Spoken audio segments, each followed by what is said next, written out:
దేవుడు ఇచ్చి నేను దశమ భాగం ఒక 4,000 ఇచ్చాను అనుకోండి, వచ్చే నెల దేవుడు ఆ దశమ భాగానికి తగిన జీతం ఇచ్చాడు అనుకోండి, అంటే ఎంత ఇస్తాడు?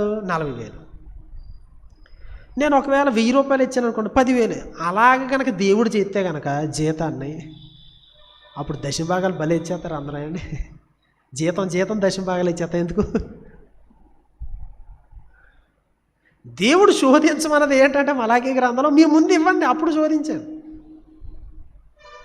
సో మనం ఇచ్చేటువంటి కానుకనే దేవుడు దశమ భాగం కింద స్వీకరిస్తే అప్పుడు నువ్వు ఎక్స్ట్రాగా ఎంత దేవుని దగ్గర నుంచి లాక్కుంటున్నావు, అందుకని దాన్ని దొంగతనము అన్నారన్నమాట బైబిల్ గ్రంథంలో.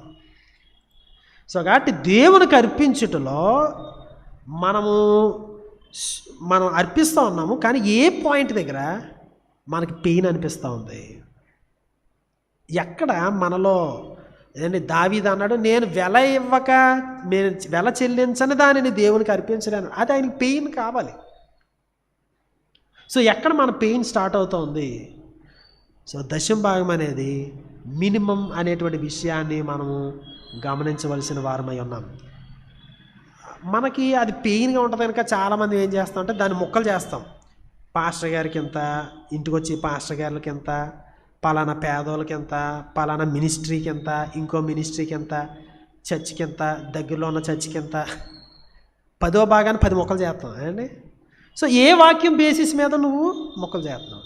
సో 10వ భాగం దేవునిది అని బైబిల్ ప్రకారం నువ్వు తీసుకుంటే ఏ బేస్ మీద నువ్వు ముక్కలు చేస్తున్నావు? ఏ బేస్ మీద అంటే ఆ నొప్పిని తగ్గించుకోవడానికి.